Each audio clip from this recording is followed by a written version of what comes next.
Hi ಎಲ್ರಿಗೂ ನಮಸ್ಕಾರ. Welcome back to my YouTube channel ಸವಿನೆನಪು.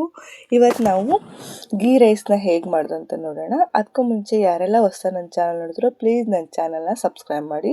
ಪ್ರೀತಿಯಿಂದ ಮಾಡಿರೋ ಈ ವಿಡಿಯೋಗೆ ನಿಮ್ಮ ಸಪೋರ್ಟ್ ಯಾವಾಗಲೂ ಇರಲೇಬೇಕು. ನೀವು ಸಪೋರ್ಟ್ ಮಾಡೋದ್ರಿಂದ ನಾನು ಹಾಕೋ ಎಲ್ಲ ವಿಡಿಯೋಗೂ ಒಂದು ಅರ್ಥ ಬರುತ್ತೆ.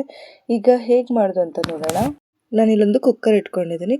ಇದಕ್ಕೆ ಈಗ ಒಂದು ಅರ್ಧ ಕಪ್ ಆಗೋವಷ್ಟು ಎಣ್ಣೆ ಸೇರಿಸ್ಕೊಂಡಿದ್ದೀನಿ. ಒಂದು 2 ಸ್ಪೂನ್ ಇರ್ಬೋದು. ಈಗ ಅದಕ್ಕೆ 2 ಸ್ಪೂನ್ ಆಗೋವಷ್ಟು ತುಪ್ಪ ಸೇರಿಸ್ಕೊತಾ ಇದ್ದೀನಿ. ಗೀ ರೈಸ್ ಅಂದರೆ ತುಪ್ಪ ಹಾಕಲೇಬೇಕಲ್ವಾ. 2 ಸ್ಪೂನ್ ಆಗೋವಷ್ಟು ತುಪ್ಪ ಹಾಕ್ಕೊಂಡಿದ್ದೀನಿ. ಚೆನ್ನಾಗಿ ತುಪ್ಪ ಎಣ್ಣೆ ಚೆನ್ನಾಗಿ ಕಾಯಬೇಕು. ತುಪ್ಪ ಎಲ್ಲ ಕರಗಬೇಕು.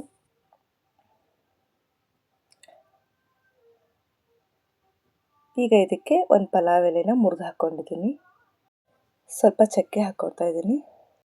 2 ಏಲಕ್ಕಿ, ಒಂದು 2 ಸ್ಟಾರ್ ಹೂವು ಹಾಕ್ಕೊಂಡಿದ್ದೀನಿ. ಒಂದು 4 ಲವಂಗ ಹಾಕ್ಕೊಂಡಿದ್ದೀನಿ. ಒಂದು 8ರಿಂದ 10 ಮೆಣಸಿನ್ಕಾಳನ್ನ ಸೇರಿಸ್ಕೊತಾ ಇದ್ದೀನಿ. ಅರ್ಧ ಸ್ಪೂನ್ ಆಗೋವಷ್ಟು ಜೀರಿಗೆ ಸೇರಿಸ್ಕೊಂಡಿದ್ದೀನಿ. ಒಂದು ಅರ್ಧ ಸ್ಪೂನ್ಗಿಂತ ಕಡಿಮೆ ಆಗೋವಷ್ಟು ಸೋಂಪನ್ನ ಸೇರಿಸ್ಕೊಂಡಿದ್ದೀನಿ. ಸೋಂಪು ಸ್ವಲ್ಪ ಕಡಿಮೆನೇ ಹಾಕ್ಕೊಳ್ಳಿ. ಇವೆಲ್ಲ ಚೆನ್ನಾಗಿ ಫ್ರೈ ಆಗಬೇಕು. ಈಗ ಇದಕ್ಕೆ ಒಂದು 4 ಮೆಣಸಿನ್ಕಾಯಿನ ಉದ್ದಕ್ಕೆ ಸೀಳಿಟ್ಕೊಂಡಿದ್ದೆ, 1ರಲ್ಲಿ 2 ಪೀಸ್ ಥರ. ಅದನ್ನ ಇವಾಗ ಸೇರಿಸ್ಕೊತಾ ಇದ್ದೀನಿ.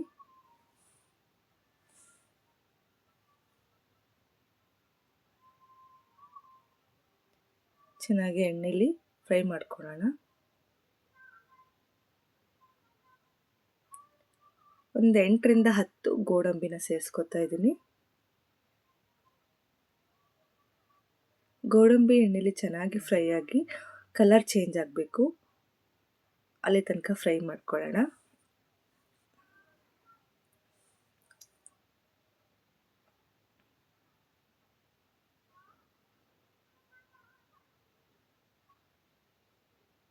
ಈಗ ಇದಕ್ಕೆ ಒಂದು ದೊಡ್ಡ ಈರುಳ್ಳಿನ ಉದ್ದುದ್ದಕ್ಕೆ ಹೆಚ್ಚಿಟ್ಕೊಂಡಿದ್ದೆ, ಅದನ್ನ ಇವಾಗ ಸೇರಿಸ್ಕೊತಾ ಇದ್ದೀನಿ.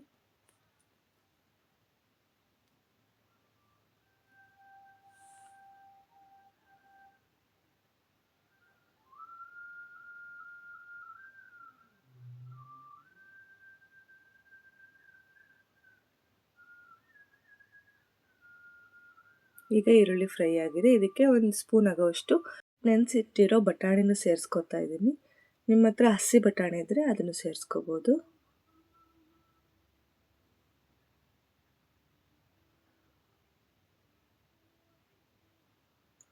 ಈಗ ಚೆನ್ನಾಗಿ ಫ್ರೈ ಆಗಲಿ. ಸ್ವಲ್ಪ ರುಚಿಗೆ ಉಪ್ಪನ್ನು ಸೇರಿಸ್ಕೊತಾ ಇದ್ದೀನಿ.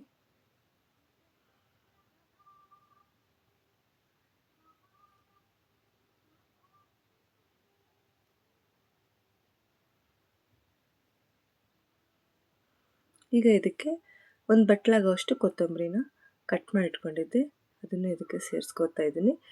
ಒಂದು ಸ್ವಲ್ಪ ಪುದೀನನೂ ಕಟ್ ಮಾಡಿ ಇಟ್ಕೊಂಡಿದ್ದೆ, ಅದನ್ನು ಸೇರಿಸ್ಕೊತಾ ಇದ್ದೀನಿ. ಒಂದು ಸ್ಪೂನ್ ಆಗೋವಷ್ಟು ಕಸೂರಿ ಮೇಥಿನ ಹಾಕ್ಕೋಬೇಕು.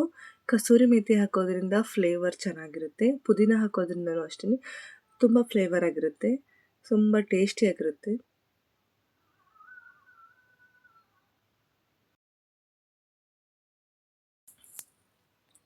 ಚೆನ್ನಾಗಿ ಫ್ರೈ ಮಾಡ್ಕೋಬೇಕು.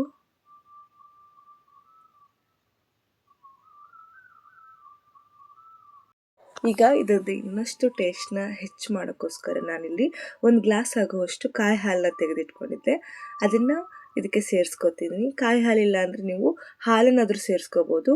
ಈಗ ಇದೇ ಗ್ಲಾಸಲ್ಲಿ ನಾನು ಅಕ್ಕಿ ಹಾಕೋದ್ರಿಂದ 1 ಗ್ಲಾಸ್ ಆಗೋವಷ್ಟು ಕಾಯಿ ಹಾಲನ್ನ ಇದಕ್ಕೆ ಸೇರಿಸ್ಕೊತಾ ಇದ್ದೀನಿ. ನಾನಿಲ್ಲಿ 2 ಗ್ಲಾಸ್ ಆಗೋವಷ್ಟು ಅಕ್ಕಿ ತಗೊತಾ ಇದ್ದೀನಿ. ಅದಕ್ಕೆ ನಾನಿಲ್ಲಿ ಆ ಕಾಯಿ ಹಾಲನ್ನು ಸೇರಿ 3.5 ಗ್ಲಾಸ್ ಆಗೋವಷ್ಟು ನೀರನ್ನ ಸೇರಿಸ್ಕೊತಾ ಇದ್ದೀನಿ.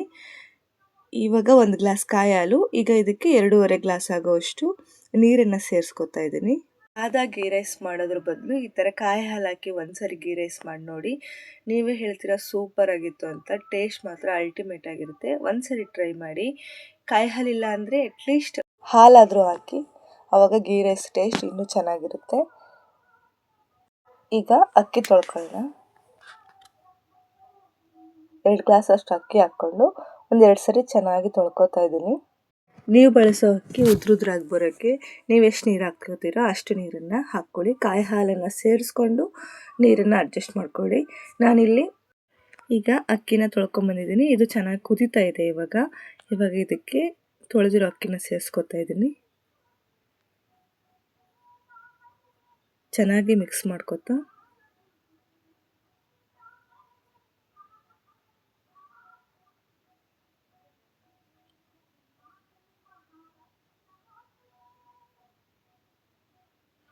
ಈಗ ಇದಕ್ಕೆ ರುಚಿ ನೋಡಿಕೊಂಡು ಇನ್ನೊಂದು ಸ್ವಲ್ಪ ಉಪ್ಪು ಬೇಕಾದರೆ ಹಾಕ್ಕೊಳ್ಳಿ.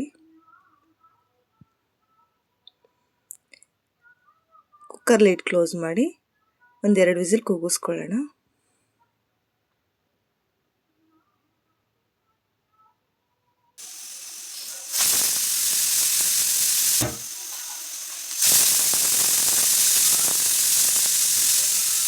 ಎರಡು ವಿಸಿಲ್ ಆಗಿದೆ. ಪೂರ್ತಿ ಕುಕ್ಕರ್ ತಣ್ಣಗಾಗೋದಕ್ಕೆ ಬಿಟ್ಟು ಏರೆಲ್ಲ ಹೋದ್ಮೇಲೆ ನಿಧಾನಕ್ಕೆ ಕಲಿಸ್ಕೋಬೇಕು.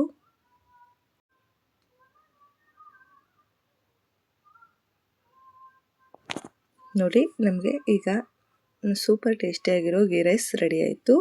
ನಾನು ಹೇಳಿರೋ ಸೀಕ್ರೆಟ್ ಕಾಯಿ ಹಾಲು ಹಾಕೋದ್ರಿಂದ ನಿಮ್ಮ ಗೀ ರೈಸ್ ಇನ್ನೂ ಟೇಸ್ಟಿಯಾಗಿರುತ್ತೆ ಮತ್ತು ಕಲರ್ಫುಲ್ ಆಗಿರುತ್ತೆ. ತುಂಬ ವೈಟಾಗಿ ಬರುತ್ತೆ ಗೀ ರೈಸ್. ಒಂದ್ಸರಿ ಟ್ರೈ ಮಾಡಿ. ಕಾಯಿ ಹಾಲು ಅಥವಾ ಹಾಲು ಹಾಕೋದ್ರಿಂದ ಗೀ ರೈಸ್ ತುಂಬ ಕಲರ್ ವೈಟಾಗಿ ಬರುತ್ತೆ. ನೋಡಿ, ಇಲ್ಲಿ ತೋರಿಸ್ತಾ ಇದ್ದೀನಿ ಯಾವ ಥರ ಮಿರಿ ಮಿನ್ಸ್ತಾ ಇದೆ ಅಂತ. ಟೇಸ್ಟು ಮಾತ್ರ ಸಖತ್ತಾಗಿರುತ್ತೆ. ಚಿಕನ್ ಗ್ರೇವಿ, ಮಟನ್ ಗ್ರೇವಿ ಜೊತೆ ಸೂಪರ್ ಆಗಿರೋ ಕಾಂಬಿನೇಷನ್ ಅಂತ ಹೇಳ್ಬೋದು. ಹೋಟೆಲ್ಗೋದ್ರೂ ಈ ಥರ ಟೇಸ್ಟ್ ಸಿಗಲ್ಲ. ಒಂದ್ಸರಿ ಟ್ರೈ ಮಾಡಿ, ನೀವೇ ಹೇಳ್ತೀರಾ ಸೂಪರ್ ಆಗಿತ್ತು ಅಂತ. Thank you.